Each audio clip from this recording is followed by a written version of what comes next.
All righty, it's time to jump into the three pack. One of my favorite subjects because, Nick, we're going to talk about if I had control of the keyboard, that would be just fantastic today. We got a lot of good feedback this weekend, or this week. We're doing things a little different. All right, here we go. So, a lot of people, oh man, sending out emails is a waste of time, especially when it comes down to prospecting. And a lot of times when we think that sending out emails are not effective, it's because we're not sending out effective emails.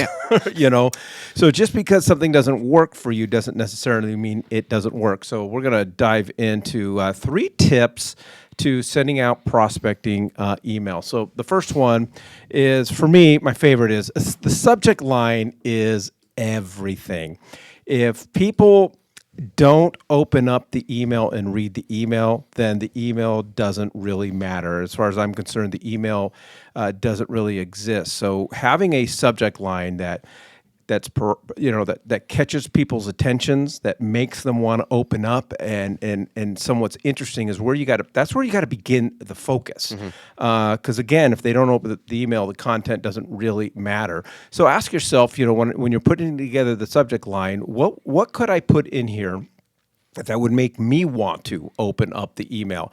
You don't want the subject lines to sound like everybody else's and all the typical, that's part of the problem with the email templates in our CRM systems.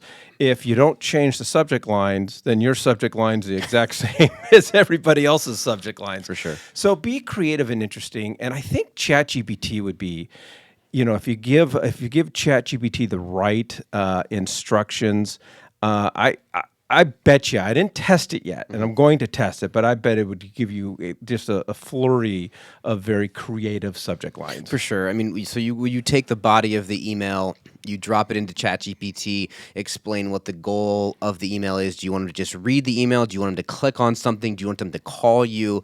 And then it will create subject lines for you. And some of the better bulk sending email systems actually allow an A/B test. So I know a lot of people are using CRM systems. I don't know if the CRMs that a lot of agents using do that, but have 1 or 2 and then kind of track your open rate. Like, this is, if you're going to spend the time sending emails, you should be intentional and you should put a little bit of time into it. You shouldn't just put hi. The other cool thing like I get on my text messages. Exactly. But the other cool thing with us being consumers also as realtors, you're getting bombarded with emails all the time. When was the last time you got an email that actually made you go, I want to open that based on the subject line? And if you're not paying attention to those, you're not putting yourself in consumer shoes. Yeah, I learned this lesson, and I'm sure I've shared the story in the past, but years and years ago, I had a talk show on 92.3 KTAR, and I had a weekend talk show, so we were kind of at the bottom of the barrel. And so it was very hard to get, I wanted to get a meeting with the program director. And it was very hard to get any time with him or set up a meeting with him. So I remember on a Monday, my subject line is, I need to tell you what I said this weekend. And I had the quickest reply. I got a quick reply because he's like, "Oh crap! What did Mike say on the airwaves?" The other real fun thing with a subject line, if you want the most engagement that you've ever had with an email, put a typo in the subject line, and every single person that gets it's going to respond to tell you how dumb you are, and then they'll conversate with you. I do that all the time, but I don't do it on purpose. We just tell people what you do. That is your genius. Just lean into it, buddy. Yeah, so really spend some time, and I agree with Nick. My thing was just ask ChatGPT to create a bunch of subject lines, but I like the idea of, here's the content of my email, and this is what I'm intending the email to do. So write me a provocative subject line, and that's a great idea. We're dinging the bell for you saying you agreed with me. All right. Ew. Geez, very I often. haven't made fun of you yet. I know, this is a great day. It's early. It's early. Yeah. Thanks, Kyle. Kyle's my Ed McMahon right now.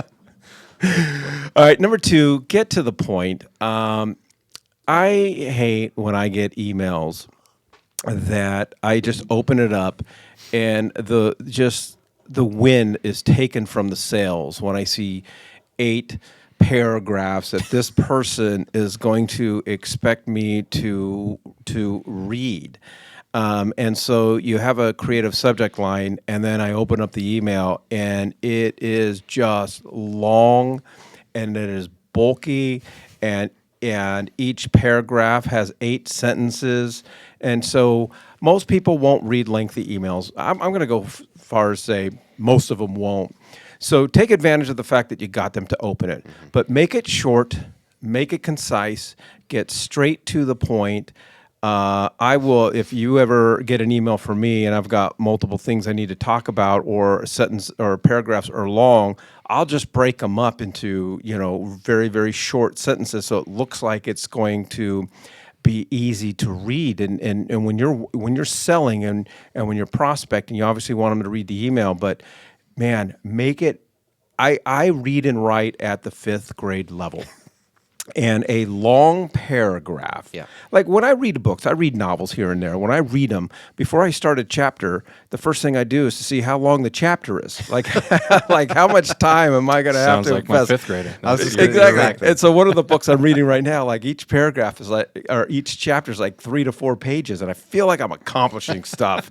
And so you gotta get to the point. And I would also, one of the things that I do, if I am, and this is not necessarily prospect, but when I am sending emails and business related things, is if I've got 5 different things that we need to talk about, I'm not going to throw them all in one email. Correct. And that was going to be what I wanted to touch on. We get very lackadaisical when we send these emails. We put everything into one. It makes our subjects very confusing. When we go back to reference, especially if these are action item emails, we try to reference when we sent that, when did we get it, did we take care of it. If you've got everything compiled into one email, it's impossible. And Outlook search, I don't know if it worked for you all, it's terrible. It's the worst search in the world. So breaking those up will definitely help you just organizationally wise.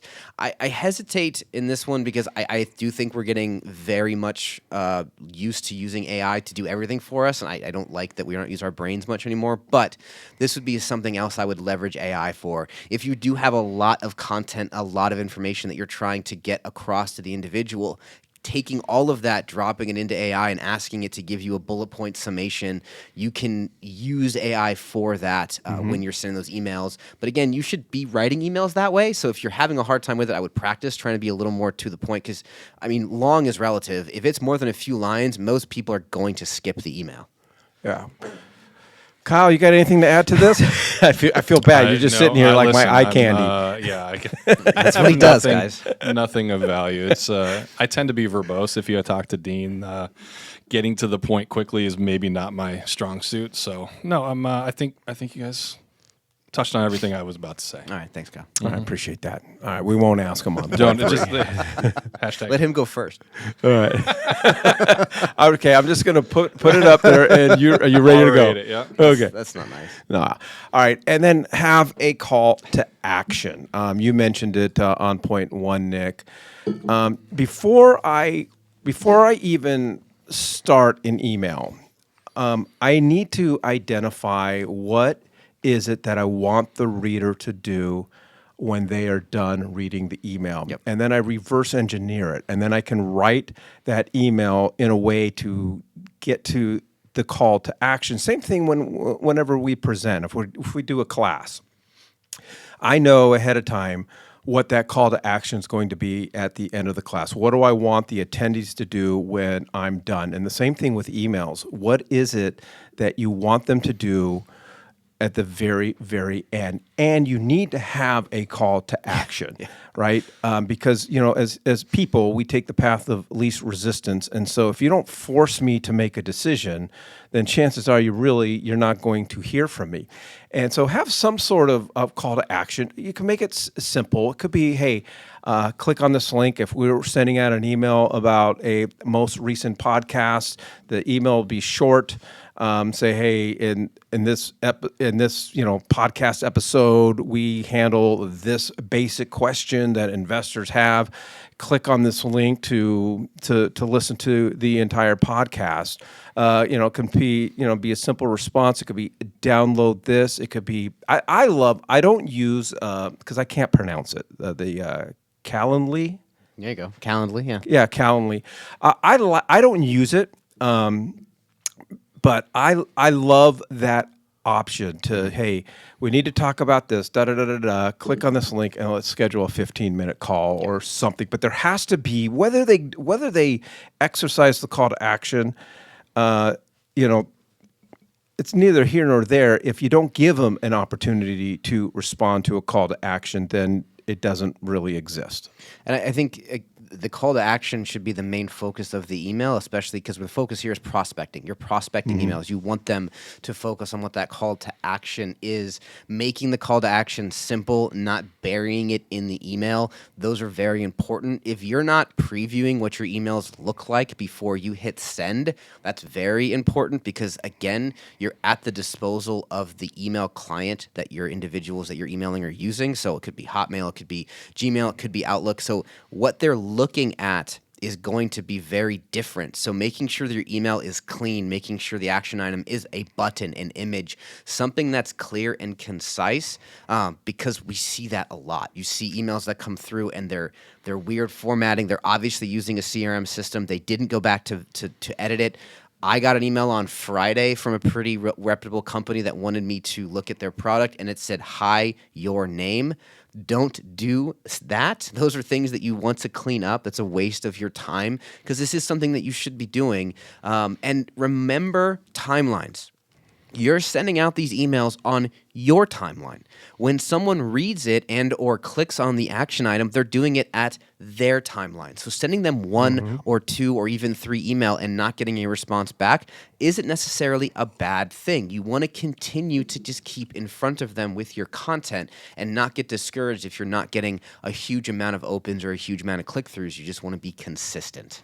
Yeah, I use for a lot of our emails that we send out. I use Mailchimp, and one of the things that Mailchimp, one of the functions it has is I'll put the flyer in there and I'll design it all, and then I'll say I want to send it on Thursday, and then it's got a little button that I can click that will go through its algorithm to determine on this particular Thursday right time. what would be the best time to send it, and sometimes it'll say like 6 p.m. That's nice. And I'm like, boy, that goes against everything, and so forth. So. That's a really good idea. And that is a very good point. Setting everything in the morning now isn't necessarily the time people are opening emails. Again, take a step back. When do you look at email? Mornings are chaotic. They're rough. If you have kids, you're trying to get the kids out to school. Afternoons, dinner, getting kids to sporting events, it's the same thing. So we are seeing more open rates later in the evenings, 8, 9 p.m., middle of the mornings, 11, 12, when people are on lunch break. So kind of play with your open or your send times too. So, Kyle, what can I do to get you to open up my emails? Or do you open them and just completely ignore my emails? Yeah, I don't know which one. 100% that one. If you were more verbose, I would probably. You're always too concise, too much to the. I am straight to you're- the point. You've it's- had to correct me on that. I just get That straight was to your the text. point. Yeah, that's true. I prefer the hey, how are you today? How Yeah. are things, Kyle? Not the just straight to the question. I'm working on that. I think you're doing a better job. So like I'm meeting you in the middle too. Yeah, it's an ongoing thing.